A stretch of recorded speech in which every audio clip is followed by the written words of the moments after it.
Hey, the big discussion. Sergio Perez, baby. Right. Now, as many of you may or may not know, he is now, before the Canadian Grand Prix, he has signed a 2-year deal with Red Bull until 2026. Now, there's people online, I was even looking on social media, guys, when this broke, and people are losing their minds over this. And what I mean to say is, if you haven't seen them, people are saying, I can't believe it, man. That they are so angry, a lot of people. So angry. And they're just like, I can't believe it, man. I can't believe it. Verstappen, he's kicking his ass. Perez is nowhere. He crashed again in Monaco. Here we go. And why are they giving it to this dickhead and blah, blah, blah. Like cursing, blinding, FS. People are having heart attacks over this. Now, I have to admit, I get where they're coming from. I really do. I've been around the racing world for a hell of a long time. This is no surprise to me. Now, and I'll tell you why. Number one, if we go back to 2019, forgive me if I'm just quoting the wrong year, but I'm pretty sure it was 2019. Pierre Gasly went to Red Bull. Now, if you've seen me, guys, I only just previewed or broke down an episode of Drive to Survive for the Netflix show only just a few weeks ago on my podcast, and we discussed this. But we're going to talk about this again. In 2019, Pierre Gasly got booted out of the team halfway through the season and back to Toro Rosso, the second Red Bull team. Now, that tells you that, okay, Christian Horner, Helmut Marko, all the other shareholders of the Red Bull team, they don't mess around. They are ruthless. We don't like this guy. He's not giving us the results. We're not happy with him. Okay, you're out. Good luck. Now, guys, when I say ruthless, I mean ruthless because in all my days, I genuinely can't think of any driver that I've been around throughout the racing years that I've seen been booted out of a team mid-season. You might end up staying with them until the end of the year, and like you're done, halfway through the season, 3/4 way through the season. Oh, listen, man, we're not taking John on anymore. F to him and F to that. We're done with this fella, and they'll hold on to him till the end of the season. And that's it. And you split away, go on your merry way, and that's it. Job done. Good night. Rarely happens. Now, let's stay with that for a moment, okay? He gets booted back to the season. Keep in mind, this is the same Red Bull team.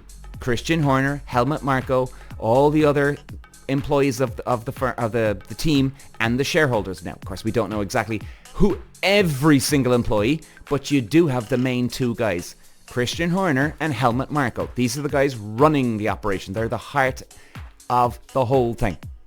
Now, that tells you in the Pierre Gasly day when he gets booted back, it's the same people that we're dealing with here today with Perez. In other words, this isn't a new boss comes in and he's not as ruthless and he says, oh, well, Sergio, he's a nice guy. Let's hold on to him. This is the exact same outfit here. The guys that were ruthless kicking Pierre Gasly out only a few years ago. Mid-season, same guys with Sergio Perez. Now, why on God's earth would they do this? Maybe there's more than it meets the eye. Sergio Perez did not have a good season in 2023. He had an up and down year. He had a couple of good results and then nowhere. 2024, well, we're not even halfway through, but we've seen he's had some disastrous results and he's had one or two okay results. So he's not doing very well here in general. So maybe there's more than meets the eye here. Maybe there's something else going on in the background. Maybe there's someone else pulling the strings. for Sergio Perez's team here. If you think about this. Now, let's imagine this. You've got Christian Horner, Helmut Marko, the same guys, ruthless guys who will kick you out halfway through a season if you're not performing, but yet you've got Sergio Perez not doing good and he's staying on for another 2 years. Same guys. Is it because they like him? No. Is he bringing something to the table? Hell yes, he is. We don't know exactly what the actual key ingredient here it is, or the missing ingredient, maybe we should say that, for why he's staying. But guys, let's look at this. In Netflix, we can even see it. Mick Schumacher and Nikita Mazepin sign up with Haas. Many of you may or may not know this. They had to pay their way into Formula 1. I'm going to say that one more time. They had to pay out of their own money and give it to the Formula 1 team. So in other words, Gunther Haas could have easily have got 2 other drivers that would have bit their legs off to get into their Haas team, to get into Formula 1. But yet they decided to go with 2 rookies, right? Rookies! Now why on God's earth would you risk bringing 2 rookies in? Because the 2 guys don't know the operation, how things work. They could have an epic meltdown. It would be better to bring in 1 rookie along with at least one experienced guy who doesn't buckle under the pressure, who doesn't get nervous, who knows how to handle the cars, who knows the whole politics of the game, right? That would be a safer play. Okay? It would be a much safer play. I'm sure you can understand where I'm coming from here, guys. It makes total sense. Imagine in your work environment, you just bring in 2 random guys off the street who don't have a clue of the place, but they know how to do this and do that. Well, wouldn't you rather just hang on to one of the guys at least, who knows how to manage the place, knows this, knows the insides and outs? You know what I mean? I'm sure you can relate to what I'm saying here.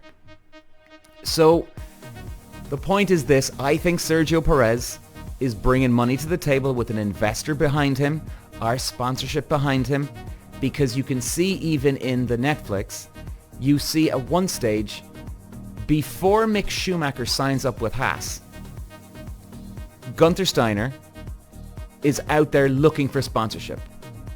He's looking for a big sponsor. Like he's backed into a corner here, and he needs to find somebody quick.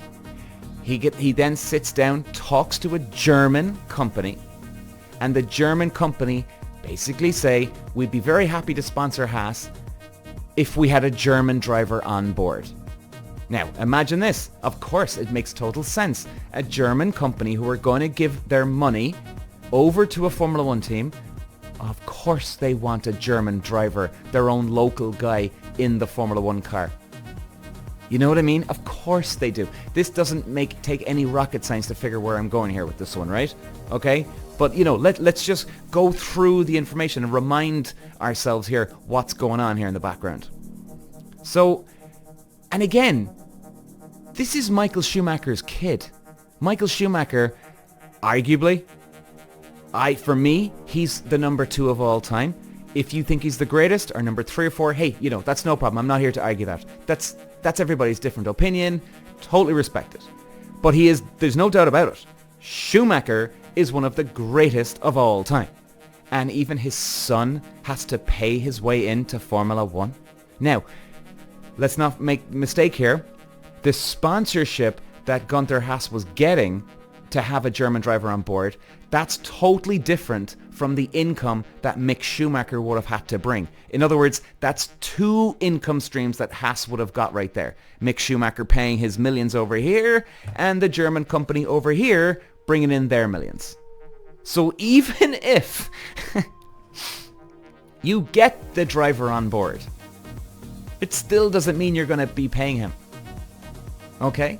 Now, maybe there was a lot more after that because we don't see the deal unfold, okay? So maybe, look, things could have changed in that deal. So in other words, after the Netflix show, or they met Gunther Haas, there was a big fight, there was politics somewhere. Then all of a sudden, the sponsorship, or the company decided to actually invest their money into Mick Schumacher going to Haas instead of Haas because they had a German driver, if you get me. Things could have changed at the 11th hour. We don't know all the facts. But still, you can have those two scenarios where Haas are getting multiple streams of income, or the German company turned around and said, no, we're going to give Mick Schumacher the money to invest in Haas instead of sponsoring the company. I hope I'm making sense, guys, on that one. So again, this is business. This is politics at its finest. This is just the backdoor deals here. I'm not saying shady deals. No. Or I'm sorry, not backdoor. That does sound like fucking shady. But what I mean is the behind the scenes deals. There's a lot of politics to go here. Now, what do we know of Sergio Perez? We don't. And hey, why would we know? Okay? Some people are secretive about these things. Mick Schumacher, that was no secret, but they certainly don't go around promoting it and advertising it to everybody. Of course not. But it's been out there. And by the way, guys, I've seen this all the way through. Michael Schumacher, the living legend himself, he had to pay his way into Formula One. He had to buy that seat at Jordan team, and then eventually he got paid. So, bottom line, closing this part off, I think Sergio Perez is bringing money to the table, or a huge sponsor, or maybe both, or whichever option it is, but there's something big behind Sergio Perez. He's got resources. End of. Okay? Because if you go back to his results, he hasn't got the results. And if it was anything like the Gasly incident a few years ago, well, we certainly have proof that Christian Horner and Helmut Marko are ruthless when it comes to not happy with the guy's results. Well, so we've proved it, done. Okay, these guys will definitely kick you out, but they haven't with Perez. So, there's something else going on we just don't know, guys. But anyway, it's no surprise. Sergio Perez, he is a quick driver. He'll do the job for you. And I also think it helps. Perez doesn't complain too much compared to other previous Red Bull drivers. And he just gets on with it. He's the perfect number 2 driver at Red Bull. Let Verstappen get all the attention. We'll give Perez every now and then. Walsh running the Irish green, and look at the move he's making down to the inside. Moves to the front from 5th all the way to the lead in lap 1. Walsh takes win number 2. Peter Walsh.